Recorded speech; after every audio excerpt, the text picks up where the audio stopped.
اللهم صل على سيدنا ومولانا محمد أفضل صلواتك بعدد معلوماتك وبارك وسلم وصل عليه. بسم الله الرحمن الرحیم.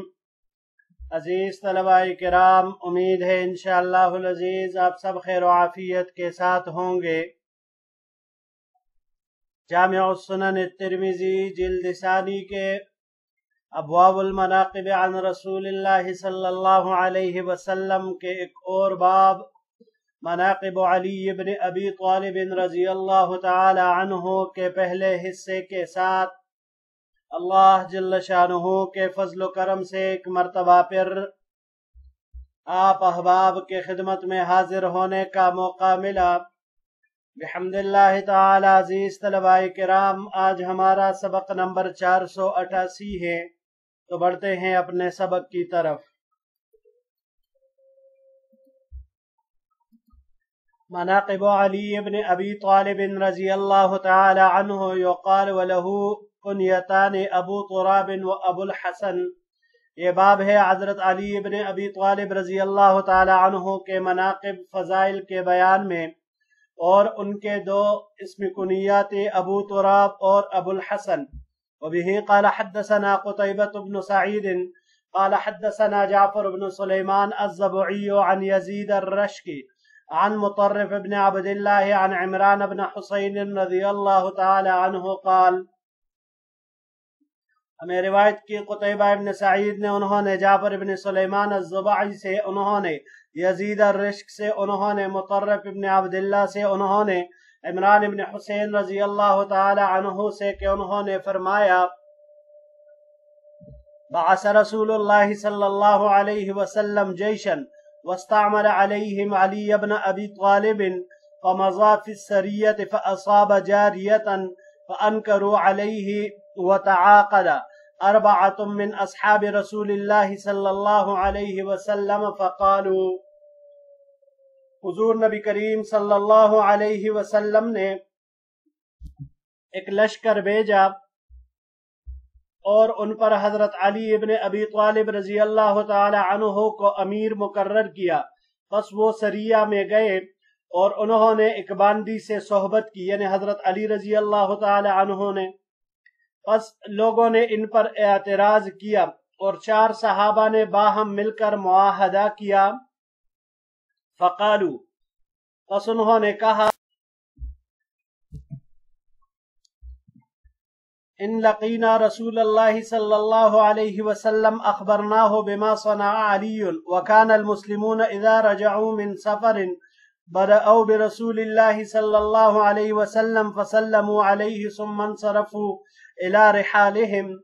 ان 4 صحابہ کرام نے کہا کہ اگر ہم اس سفر سے لوٹے، ہماری ملاقات حضور نبی کریم صلی اللہ علیہ وسلم سے ہوگی، تو ہم آپ علیہ السلام کو حضرت علی رضی اللہ تعالی عنہ کے اس عمل سے واقف کریں گے کہ حضرت علی رضی اللہ تعالی عنہ نے یہ معاملہ کیا.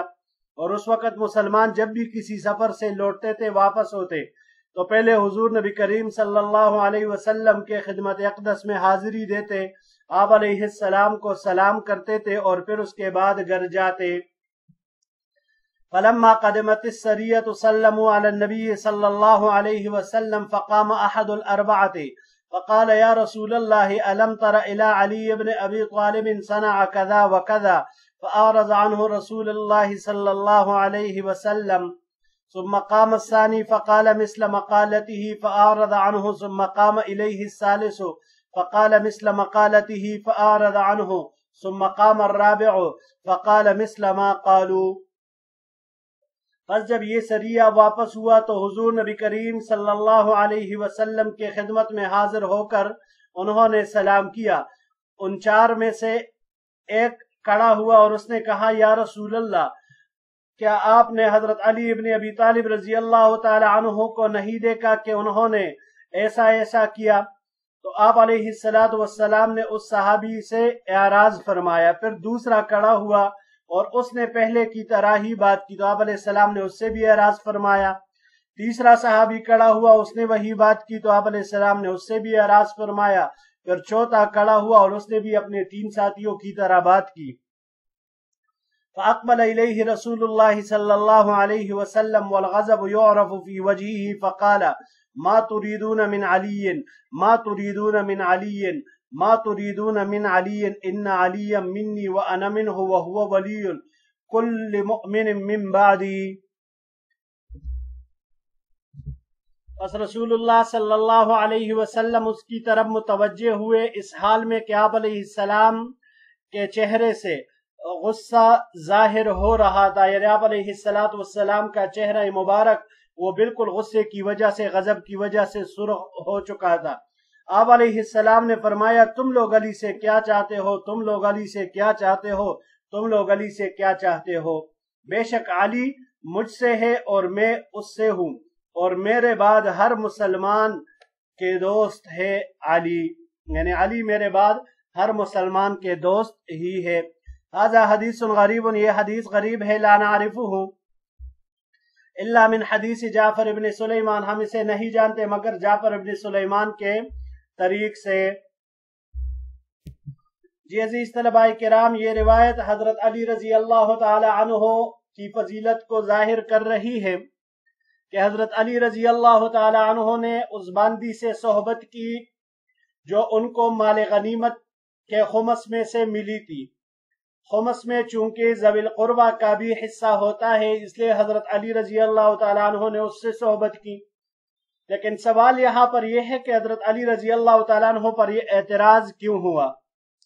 تو اس کا جواب محدثین دیتے ہیں کہ دیکھیے حضرت علی رضی اللہ تعالیٰ عنہ نے باندی سے استبراء رحم کے بغیر جمع کیا تھا، یعنی استبراء رحم نہیں کیا تھا، ایک حیض تک انتظار نہیں کیا تھا، تو اس وجہ سے یہ سوال کیا گیا۔ لیکن اس کا جواب بعض حضرات نے یہ دیا ہے کہ دیکھیے حضرت علی رضی اللہ تعالی عنہ نے جس باندی سے جمع کی تھی وہ کنواری تھی، کنواری ہونے کی وجہ سے صحابہ میں یہ کرائے یہ رہی ہے کہ اس میں استبراء رحم وہ ضروری نہیں۔ اب عزیز طلباء کرام، یہاں پر آپ علیہ السلام نے جو یہ جملہ فرمایا ان علی منی و انا منہ، تو بعض حضرات اس پر استدلال کرتے ہوئے فرماتے ہیں کہ یہ جملہ یگانگت اور اتحاد پر دلالت کرتا ہے کہ جیسے حضور نبی کریم صلی اللہ علیہ وسلم علی سے ہے اور علی رضی اللہ تعالیٰ عنہ نبی کریم صلی اللہ علیہ وسلم سے ہے، تو حضور نبی کریم صلی اللہ علیہ وسلم کے بعد حضرت علی رضی اللہ تعالیٰ عنہ کو خلیفہ ہونا چاہیے تھا، کیونکہ اس طرح کا جملہ حضور نبی کریم صلی اللہ علیہ وسلم نے صرف انہی کے لیے بولا ہے۔ تو اس کی تحقیق یہ ہے عزیز طلباء کرام کہ اس جملے کا مفہوم اتحاد نہیں ہے، بلکہ آپ علیہ السلام ہم مزاجی اور ہم مشربی بیان کر رہے ہیں کہ اس معاملے میں میرا مزاج اور علی کا مزاج ایک جیسا ہے، کہ دو شخصوں کا مزاج ملتا جلتا ہو تو وہ یہ جملہ استعمال کرتے ہیں، جیسے کہ فارسی کا جملہ ہے من تو شدم تو من شدی۔ دوسری جو اس بات کی تحقیق ہے کہ یہ جملہ حضور نبی کریم صلی اللہ علیہ وسلم نے صرف علی رضی اللہ عنہ کے لیے بولا ہے۔ تو عزیز طلباء کرام یاد رکھیے گا، صحابہ کرام میں سے حضور نبی کریم صلی اللہ علیہ وسلم کے عم محترم چچا حضرت عباس ابن عبد المطلب رضی اللہ تعالی عنہ، ان کے لیے بھی آپ علیہ السلام نے یہ جملہ استعمال فرمایا ہے العباس منی و انا منہ۔ دوسرے نمبر پر حضرت جلیبیب رضی اللہ تعالی عنہ، جس جنگ میں وہ شہید ہوئے تھے، اس نے 7 کافروں کو مردار کر کے شہادت کا جام پیا تھا، تو آپ علیہ السلام نے فرمایا تا ھذا منی و انا منہ، یعنی کافروں نے ان کو قتل کر دیا، یہ مجھ سے ہے اور میں ان سے ہوں۔ یہ روایت مسلم شریف میں بھی موجود ہے۔ تیسری ایک روایت ہے کہ آپ علیہ السلام نے فرمایا کہ جو شخص امراء سوء کے پاس نہیں جاتا، یا اگر جاتا بھی ہے مگر ان کے ہاں میں ہاتھ نہیں ملاتا، مگر ان کے یعنی ان کے غلط بات کو غلط ہی کہتا ہے، ان کے غلط بات کو صحیح نہیں کہلاتا، تو ایسے شخص کے بارے میں بھی آپ علیہ السلام نے فرمایا ہوا منی و انا منہ۔ اسی طرح قبیلہ اشعر کے لوگوں کی تعریف میں آپ علیہ السلام نے فرمایا تھا فہم منی و انا منہم، مسلم شریف کی روایت ہے۔ اور آخری جملہ وَهُوَ وَلِيُّ كُلِّ مُؤْمِنٍ مِّن بَعْدِ، اس عبارت پر یہ حضرات استدلال کرتے ہیں، شیعہ حضرات کہتے ہیں کہ ولی کے معنی والی ہے، حاکم، اور من بعدی کا مطلب صراحتاً خلافت بلا فصل ہے۔ تو اس کا جواب یہ ہے کہ دیکھیے ولی یہ یہاں پر والی کے معنی میں نہیں ہے، کیونکہ ولی الگ ہے، والی وہ الگ ہے، یہ الفاظ مترادفہ بھی نہیں، یہ بالکل الگ الگ ہے۔ یہ ولی اور والی یہ ولایت سے مشتق ہے۔ ولایت دو معنوں میں آتا ہے، امارت میں بھی آتا ہے اور دوستی میں بھی۔ تو امارت کے لیے والی استعمال ہوتا ہے اور دوستی کے لیے ولی لفظ استعمال ہوتا ہے۔ تو اب اس حساب سے حدیث مبارک کا مطلب یہ ہے کہ علی رضی اللہ تعالی عنہ سے ہر مسلمان کی دوستی ہونی چاہیے، کسی کو بھی ان سے عداوت نہیں رکھنی چاہیے، ورنہ جو بھی حضرت علی رضی اللہ تعالی عنہ سے عداوت رکھے گا، بغض رکھے گا، اس کا انجام بہت ہی برا ہوگا۔ جی بڑھتے ہیں اگلے سلائیڈ کی طرف۔ وبه قال حدثنا محمد بن بشار قال حدثنا محمد بن جابر قال حدثنا شعبة عن سلمة بن كهيل قال سمعت أبا الطفيل يحدث عن أبي صريحة أو زيد بن أرقم شك شعبة عن النبي صلى الله عليه وسلم قال من كنت مولاه فعلي مولاه۔ ہمیں روایت کی محمد بن بشار نے، انہوں نے روایت کی محمد ابن جعفر سے، انہوں نے شعبہ سے، انہوں نے سلمہ ابن کہیل سے۔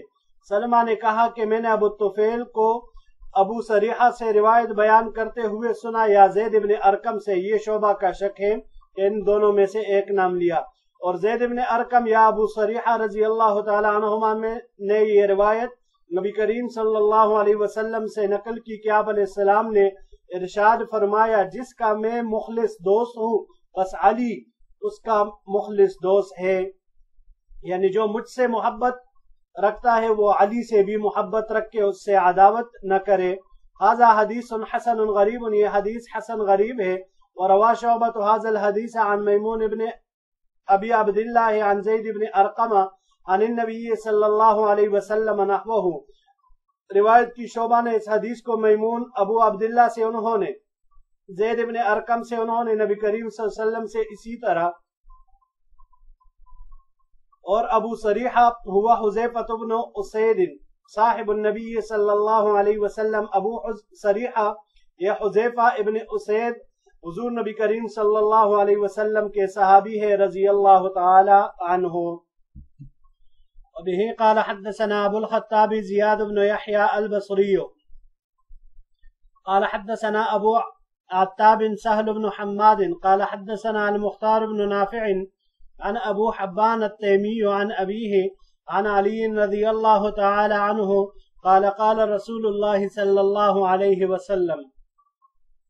نے روایت کی ابو الخطاب زیاد بن یحییٰ البصری نے، انہوں نے ابو عتاب سہل بن حماد سے، انہوں نے روایت کی مختار بن نافع سے، انہوں نے ابو حبان التیمی سے، انہوں نے اپنے والد سے، انہوں نے حضرت علی رضی اللہ تعالی عنہ سے کہ حضور نبی کریم صلی اللہ علیہ وسلم نے ارشاد فرمایا رحم اللہ ابا بکر زوجنی ابنتہ وحملنی الى دار الحجرت واعتق بلالا من مالہ۔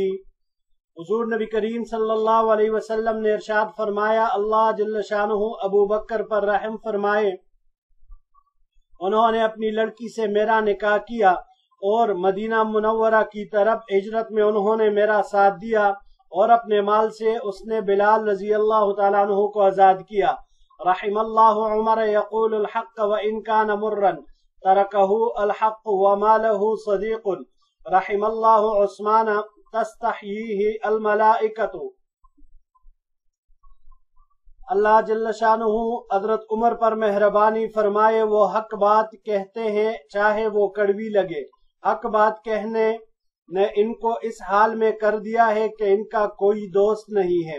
اللہ جل شانہ عثمان پر مہربانی فرمائے، ان سے فرشتے بھی حیا کرتے ہیں۔ رحم اللہ علی اللہم ادر الحق معہ حیث دارا۔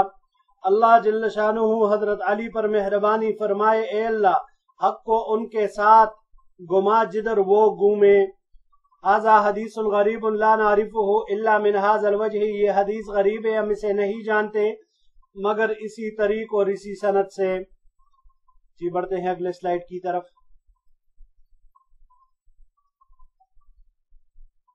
وبه قال حدثنا سفيان بن وكيع قال حدثنا أبي عن شريك عن منصور عن ربعي بن حراش قال حدثنا علي بن أبي طالب بالرحبة فقال، ہمیں روایت کی سفیان بن وکیع نے، انہوں نے اپنے والد وکیع سے، انہوں نے شریک سے، انہوں نے روایت کی منصور سے، انہوں نے ربعی بن حراش سے۔ ربعی نے کہا کہ ہمیں حضرت علی رضی اللہ تعالی عنہ نے رحبہ میں یہ حدیث بیان کی اور ارشاد فرمایا، لما كان يوم الحدیبیہ خرج إلينا ناس من المشركين فيهم سهيل بن عمرو وأناس من رؤساء المشركين فقالوا، حضرت علی رضی اللہ تعالی عنہ نے فرمایا کہ جب حدیبیہ کا دن تھا، ہمارے پاس یعنی مسلمانوں کے پاس چند مشرکین آئے جن میں سہیل ابن عمر اور مشرکین سرداروں میں سے کچھ رؤساء تھے۔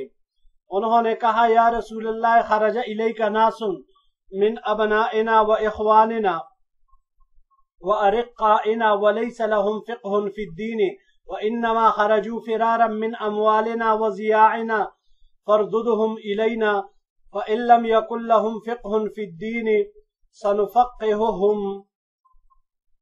تو ان لوگوں نے حضور نبی کریم صلی اللہ علیہ وسلم کے خدمت میں عرض کی کہ اے اللہ کے رسول صلی اللہ علیہ وسلم، ہمارے بیٹوں، بھائیوں اور غلاموں میں سے چند لوگ آپ کے پاس آئے ہیں، ان کو دین کی سمجھ حاصل نہیں، وہ صرف ہمارے مال اور جائیدادوں سے بھاگے ہیں، بس آپ ان کو ہماری طرف واپس کر دے تاکہ اگر ان میں دین کی سمجھ نہ ہو تو ہم ان کو دین سمجھائے۔ فقال النبی صلی اللہ علیہ وسلم، یا معشر قریش لتنتہن او لیبعثن اللہ علیکم من یضرب رقابکم بالسیف علی الدین قد امتحن اللہ قلوبہم علی الایمان۔ قالوا من هو یا رسول اللہ؟ فقال له ابو بکر من هو یا رسول اللہ؟ وقال عمر من هو یا رسول اللہ؟ قال هو خاصف النعل۔ حضور نبی کریم صلی اللہ علیہ وسلم نے مشرکین سرداروں سے فرمایا،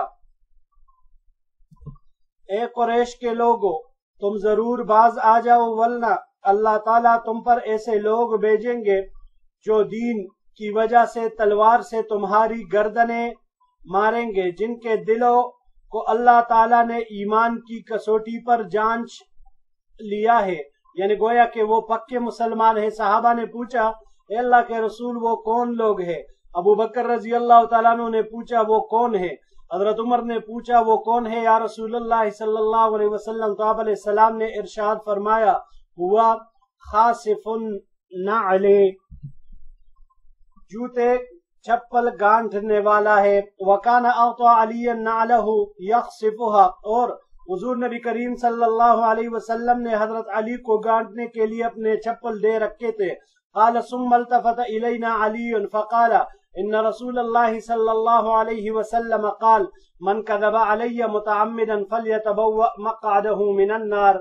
راوی یعنی ربعی بن حراش کہتے ہیں کہ پھر حضرت علی رضی اللہ تعالی عنہ ہماری طرف متوجہ ہوئے اور فرمایا کہ حضور نبی کریم صلی اللہ علیہ وسلم نے ارشاد فرمایا ہے، جس نے مجھ پر جان بوجھ کر جھوٹ بولا وہ اپنا ٹھکانہ جہنم میں بنا لے۔ یعنی یہ بات کہنے کا، یہ وعید سنانے کا مقصد عزیز طلباء کرام یہ ہے کہ یہ جو میں نے آپ لوگوں کے سامنے واقعہ بیان کیا، جو بات حدیث میں نے بیان کی، یہ کوئی بات میں نے خود سے نہیں گڑی ہوئی، من گڑت نہیں ہے، بلکہ حضور نبی کریم صلی اللہ علیہ وسلم کا فرمان ہے۔ ھذا حدیث حسن صحیح غریب، یہ حدیث حسن صحیح غریب ہے، لا نعرفہ الا من ھذا الوجہ من حدیث ربعی بن حراش عن علی، ہم اسے نہیں جانتے مگر ربعی کی حدیث سے جو انہوں نے علی رضی اللہ عنہ سے نقل کی ہے۔ جی بڑھتے ہیں اگلے سلائیڈ کی طرف۔ باب وبه قال حدثنا قتيبة قال حدثنا جعفر بن سليمان عن ابي هارون العبدي عن ابي سعيد الخدري رضي الله تعالى عنه قال ہمیں روایت کی قتیبہ نے، انہوں نے روایت کی جعفر بن سلیمان سے، انہوں نے ابو ہارون العبدی سے، انہوں نے ابو سعید خدری رضی اللہ تعالی عنہ سے، انہوں نے فرمایا انا كنا لنعرف المنافقین نحن معشر الانصار ببغضهم علی بن ابی طالب رضی اللہ عنہ۔ حضرت ابو سعید خدری رضی اللہ تعالی عنہ فرماتے ہیں کہ ہم یعنی انصار کی جماعت منافقین کو پہچانتے تھے ان کے حضرت علی رضی اللہ تعالی عنہ سے بغض رکھنے کی وجہ سے۔ ھذا حدیث غریب، یہ حدیث غریب ہے۔ وقد تکلم شعبۃ فی ابی ہارون العبدی وقد روی ھذا عن الاعمش عن ابی صالح عن ابی سعید، اور امام شعبہ رحمہ اللہ نے ابو ہارون العبدی میں کلام کیا ہے، یعنی یہ ضعیف ہے، اور یہ روایت نقل کی گئی ہے اعمش سے، انہوں نے ابو صالح سے، اور انہوں نے ابو سعید رضی اللہ تعالی عنہ سے۔ باب وبه قال حدثنا واصل بن عبد الاعلى قال حدثنا محمد بن فضيل عن عبد الله بن عبد الرحمن ابي نصر عن المساور حميري عن امه قالت، ہمیں روایت کی واصل بن عبد الاعلى، انہوں نے محمد بن فضیل سے، انہوں نے عبداللہ بن عبد الرحمن سے، ابو النصر سے، انہوں نے مساور الحميري سے، اور انہوں نے اپنی والدہ سے، انہوں نے فرمایا دخلت على ام سلمة فسمعتها تقول كان رسول الله صلى الله عليه وسلم يقول لا يحب عليا منافق ولا يبغضه مؤمن، کہ میں ام سلمہ رضی اللہ تعالی عنہا کے پاس گئی اس حال میں کہ میں نے ان کو کہتے ہوئے سنا کہ رسول اللہ صلی اللہ علیہ وسلم فرمایا کرتے تھے منافق علی سے محبت نہیں کرتا اور مومن ان سے بغض نہیں رکھتا۔ وفی الباب عن علی، اس باب میں حضرت علی رضی اللہ تعالیٰ عنہ سے بھی روایت مروی ہے۔ ھذا حدیث حسن غریب من ھذا الوجہ، یہ حدیث حسن غریب ہے اس طریق سے۔ جی آخری سلائیڈ کی طرف بڑھتے ہیں۔ باب وبه قال حدثنا اسماعیل بن موسى الفزاری ابن بنت السدی قال حدثنا شریک عن ابی ربیعہ عن ابن بریدہ عن ابیہ قال قال رسول اللہ صلی اللہ علیہ وسلم۔ ہمیں روایت کی اسماعیل ابن موسیٰ الفزاری نے، جو کہ سدی کے بیٹی کا بیٹا ہے، یعنی اس کا نواسا ہے، انہوں نے کہا ہمیں روایت کی شریک نے، انہوں نے ابو ربیعہ سے، انہوں نے ابن بریدہ سے، انہوں نے اپنے والد بریدہ رضی اللہ تعالی عنہ سے کہ حضور نبی کریم صلی اللہ علیہ وسلم نے ارشاد فرمایا ان اللہ امرنی بحب اربعۃ واخبرنی انہ یحبهم قیل یا رسول اللہ سمهم لنا قال علی منهم یقول ذلك ثلاثا وابو ذر والمقداد وسلمان وامرنی بحبهم واخبرنی انہ یحبهم۔ حضور نبی کریم صلی اللہ علیہ وسلم نے ارشاد فرمایا کہ مجھے اللہ جل شانہ نے 4 شخصوں سے محبت کرنے کا حکم دیا ہے اور مجھے اطلاع دی ہے کہ اللہ تعالیٰ ان سے محبت کرتے ہیں۔ صحابہ کرام نے پوچھا یا رسول اللہ ہمارے لیے ان کے نام لے تاکہ ہمیں بھی پتہ چلے۔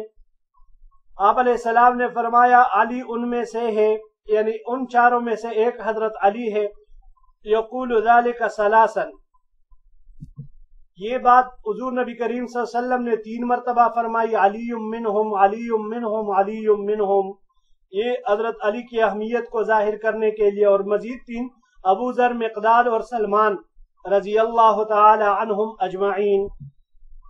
اللہ جل شانہ نے مجھے حکم دیا ہے ان سے محبت کرنے کا، اور مجھے اطلاع دی ہے کہ اللہ تعالیٰ ان سے محبت کرتے ہیں۔ ھذا حدیث حسن غریب، یہ حدیث حسن غریب ہے، لا نعرفہ الا من حدیث شریک، ہم اسے نہیں جانتے مگر شریک کے روایت سے۔ باب وبه قال حدثنا اسماعیل بن موسیٰ قال حدثنا شریک عن ابی اسحاق عن حبشی بن جنادۃ قال قال رسول اللہ صلی اللہ علیہ وسلم علی منی وانا من علی ولا يؤدي عنی الا انا او علی۔ ہمیں روایت کی اسماعیل بن موسیٰ نے، انہوں نے روایت کی شریک سے، انہوں نے ابو اسحاق سے، انہوں نے حبشی بن جنادہ سے، انہوں نے کہا کہ حضور نبی کریم صلی اللہ علیہ وسلم نے ارشاد فرمایا علی مجھ سے ہے اور میں علی سے ہوں، اور میری طرف سے براءت کا اعلان نہیں کرے گا مگر میں کروں گا خود یا حضرت علی رضی اللہ تعالی عنہ کریں گے۔ ھذا حدیث حسن غریب صحیح، یہ حدیث حسن غریب صحیح ہے۔ یہ آخری روایت عزیز طلباء کرام، چونکہ عرب میں دستور تھا کہ خون اور مال کے عہد و پیمان کے سلسلے میں اس کا اعلان یا تو سردار خود کرتا یا اس کے خاندان کا کوئی فرد کرتا، تو لہٰذا حضور نبی کریم صلی اللہ علیہ وسلم نے اس لیے فرمایا کہ یا میں کروں گا اور یا حضرت علی رضی اللہ تعالی عنہ کریں گے، کیونکہ عرب خاندان کے علاوہ کسی دوسرے کے اعلان کا اعتبار نہیں کرتے تھے، اس کو تسلیم ہی نہیں کرتے تھے۔ اسی لیے آپ علیہ السلام نے براءت کا اعلان بھی حضرت علی رضی اللہ تعالی عنہ کے ذریعے سے فرمایا۔ جی عزیز طلباء کرام، یہی تک ہمارا آج کا سبق تھا۔ انشاءاللہ العزیز زندگی رہی تو اگلے درس میں مزید روایات کے ساتھ حضرت علی رضی اللہ تعالی عنہ کے فضائل کے ساتھ پھر آپ کی خدمت میں حاضر ہوں گے۔ السلام علیکم ورحمۃ اللہ وبرکاتہ۔